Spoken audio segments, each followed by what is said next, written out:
आप सभी को मेरा नमस्कार। मैं आदित्य सिंह तोमर कक्षा 10वीं आर्मी पब्लिक स्कूल ग्वालियर का छात्र हूँ। और आज हम गद्य खंड का क्लास 10वीं का गद्य खंड का पाठ मनुष्यता पढ़ने जा रहे हैं, जो मैथिली शरण गुप्त द्वारा लिखित है। और इसको पढ़ने से पहले मैं अपनी शिक्षिका श्री रश्मि यादव मैम को धन्यवाद करना चाहता हूँ कि उन्होंने मेरे को इस विषय पर वीडियो बनाने को कहा। तो थैंक यू मैम, धन्यवाद मैम। तो गद्य को चालू करने से पहले हम मैथिली शरण गुप्त के बारे में पढ़ेंगे। यह 1886 में झांसी के करीब चीरगांव में जन्मे मैथिली शरण यह 1886 में जन्मे थे। यह इन्हें राष्ट्र कवि के रूप में विख्यात किया गया था। ये राम भक्त थे। गुप्त जी की कविताएं हमेशा विशुद्ध खड़ी बोली रही हैं। और गुप्त जी की कृतियाँ थीं, कुछ कृतियाँ हैं जो प्रमुख हैं: साकेत, यशोधरा, जयद्रथ। गुप्त जी के पिता सेठ रामचरण दास भी कवि थे और इनके छोटे भाई सिया रामशरण गुप्त जी भी प्रसिद्ध कवि हुए। तो अब हम मनुष्यता को पढ़ने जा रहे हैं। और मनुष्यता: विचार लो कि मृत्यु हो, ना मृत्यु से डरो कभी। जो इससे मैथिली शरण गुप्त हमें ये कहना चाहते हैं कि जो इस दुनिया में आया है उसे एक दिन जाना ही है। हम सबको छोड़कर, मतलब सारी चीज़ें पीछे छोड़कर उसे एक दिन यहाँ से जानी है ना। तो इस चीज़ से डरना, क्योंकि अगर एक दिन जाना ही है तो कुछ कार्य करके जाओ। मरो परंतु यूँ मरो कि याद जो करे सभी। मरना है ही, एक दिन चल के हमें मरना है ही, तो कुछ ऐसा करके जाओ कि पूरी जो सृष्टि है वो आपको याद रखे। हुई न यूँ सुमृत्यु तो वृथा मरे वृथा जिए। अगर आपकी अच्छी मृत्यु नहीं हुई तो बस आप आए थे इस दुनिया में और बिना कुछ कार्य करे आपका कुछ मतलब भी नहीं निकला और आप चले भी गए इस दुनिया को पीछे छोड़कर। मरा नहीं वही कि जो जिया ना आपके लिए। अब जो मरते हैं, जिनकी मतलब अच्छी मृत्यु नहीं होती, वह जो वही मरते हैं ऐसे जो दूसरों के लिए नहीं सोचते, जो कुछ करके ही नहीं गए, तो उनकी अच्छी मृत्यु कहाँ से होगी? उनको कोई याद कौन करेगा मरने के बाद? वही पशु प्रवृत्ति है कि आप ही चरे, वही मनुष्य है जो मनुष्य के लिए मरे। इससे मैथिली शरण गुप्त यह कहना चाहते हैं कि यह पशु प्रवृत्ति है कि आप ही आप हो, आपके लिए ये सब कुछ है। तो पशुओं के साथ भी तो यही होता है कि जो भी है उनका है तो उन्हें सारा ही चाहिए, है ना। तो ये पशु प्रवृत्ति में आ जाता है कि अगर आप अपने ही बारे में सोच रहे हो और आप खाए जा रहे हो, मतलब किसी को कुछ बस दे भी नहीं रहे हो, है ना। और इनकी आखिरी पंक्ति थी इस यहाँ पर, वही मनुष्य है कि जो मनुष्य के लिए मरे। मनुष्य वही है जो दूसरों के लिए मरे, है ना। अब उसी उदार की कथा सरस्वती बखानती, उसी उदार से धरा कृतार्थ भाव मानती। उसी उदार की कथा सरस्वती बखानती। इधर सरस्वती बखानती का मतलब है किताबें। जो मनुष्य दूसरों के लिए जीता है, जो यहाँ पर कुछ ऐसे यादगार कार्य करके गया है, उसी को किताबों में लिखा जाता है और हम भी आगे चलकर उसे ही पढ़ते हैं, है ना। उसे ही पढ़ते हैं। होए नयुष हाँ, उसी उदार से धरा कृतार्थ भाव मानती। उसी उदारता को, मतलब जो मनुष्य हमारे लिए कुछ करके गया है, उसे ही ये दुनिया भी उसका ही नमन करती है। जो कुछ करके गया है उसे ये दुनिया, ये धरा, ये धरती उसी को मानती है और उसी को नमन भी करती है। उसी उदार की सदा सजीव कीर्ति खूजती। उसी आदमी को पूजा जाएगा, मतलब उसी आदमी के बारे में आगे चल के चर्चाएं होंगी जो कुछ करके गया है। अगर जो कुछ करके ही नहीं गया है तो भाई कहाँ चर्चा होगी उसकी, है ना। तथा उसी उदार को समस्त सृष्टि पूजती।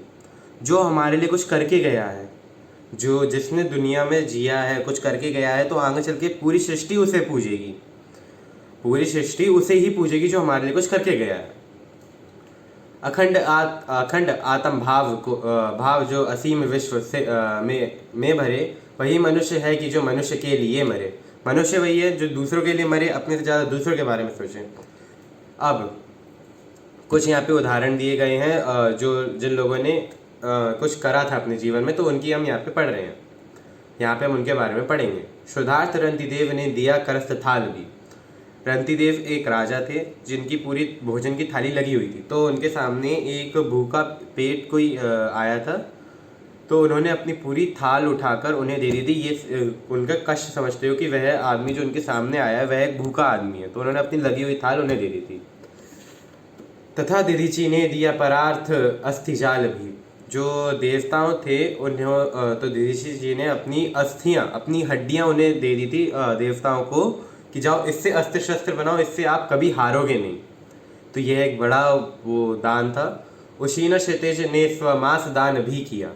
ये भी एक बड़ा दान है, मतलब यहाँ पे सारे ही बड़े बड़े दानों के बारे में बात हो रही है। तो उशीना क्षितिज ने स्वमास दान भी किया। उनके जो उशीनर जी हैं उनके सामने कबूतर, एक घायल अवस्था में कबूतर आया था, तो उसको एक गिद्ध खाने के लिए घूम रहा था। गिद्ध तो उन्होंने देखा, तो उन्होंने अपना मांस, अपनी चमड़ी का मांस, अपना मांस उस गिद्ध को दे दिया था कि आप कि गिद्ध ये खा लेगा और वह कबूतर को छोड़ दे, और ऐसा ही हुआ। सहर्ष वीर कर्ण ने शरीर चर्म भी दिया। जो हमारे दानवीर कर्ण थे, है ना, जो दानवीर कर्ण थे, उनके सामने एक बार वो एक भिखारी नहीं कह सकते, वह श्री कृष्ण थे। तो श्री कृष्ण आए थे, तो फिर उन्होंने उनके एक बार वो उनका कर्ण, उन्होंने कवच मांगा था जो पहना था उन्होंने, तो फिर उन्होंने वह एक ही बार में दान कर दिया था। ये भी एक बड़ा दान था। अनित्य देह के लिए अनादि जीव क्या डरे। अनित्य देह मतलब ये जो शरीर है उसे एक दिन जलना ही है, दफन ही होना है। तो इसको छोड़ने पर, ये जो शरीर है इसको छोड़ने पे जो आगे चल के दफन ही होगा, जलेगा ही, तो इसको छोड़ने पे आदमी क्यों डरता है। वह इस पंक्ति से ये कहना चाहते हैं, वही मनुष्य है जो मनुष्य के लिए मरे। सहानुभूति चाहिए, महाविभूति है यही। जो जिसको कुछ चीज़ चाहिए राह चलते हुए, जो आपसे बन सके, आपको वह चीज़ उसे देनी है, और ये महाविभूति है यही। मतलब यही महान लोगों की पहचान है कि हाँ, वो राह चल रहा था तो आपने उसे कुछ दिया, आप समझते हैं उस चीज़ को। वशीकृता सदैव है बनी हुई स्वयं मही। यही जो लोग दूसरों को दान कर सकते हैं, जो लोग अपने से ज़्यादा दूसरों के बारे में सोचते हैं, वही इस पूरी सृष्टि को अपने वश में भी कर सकते हैं। विरुद्धवाद बुद्ध का दया प्रवाह में बहा। विरुद्धवाद बुद्ध, जो हमारे बुद्ध जी थे, जो इनको पूजा जाता है, तो वह पहले एक वरिष्ठ, मतलब वरिष्ठ नहीं, उनके पास पैसे, मतलब बहुत ही अच्छे राजा थे, उनके पास बहुत सारा पैसा था। लेकिन पर जब उनके अंदर यह है दान, मतलब सेवा करने का वो आया, तो फिर मन में उनकी ये इच्छा आई, तो उन्होंने ये जो सारे उनका पैसा, धन दौलत, बीवी बच्चे, उन्होंने सब वहीं के वहीं त्याग दिया और वह जंगल की तरफ चल दी। विनीति लोग वर्ग क्या सामने झुका रहा। जो आज तक उनके इस त्याग से उन्हें आज तक पूजा जाता है, उनके सामने आज तक लोग हाथ जोड़ते हैं। आह वही उदार है परोपकार जो करे। आह वही उदार, तो जो आदमी जिसके मुंह से आह की आवाज़ निकले, वह आदमी का जिसने परोपकार करा वही मनुष्य है। दूसरों की मदद करी वही मनुष्य है कि जो मनुष्य के लिए मरे। मनुष्य वही है जो दूसरों के लिए मरे। तो आगे का भाग 2 में आएगा, तो भाग 2 जल्द ही आएगा।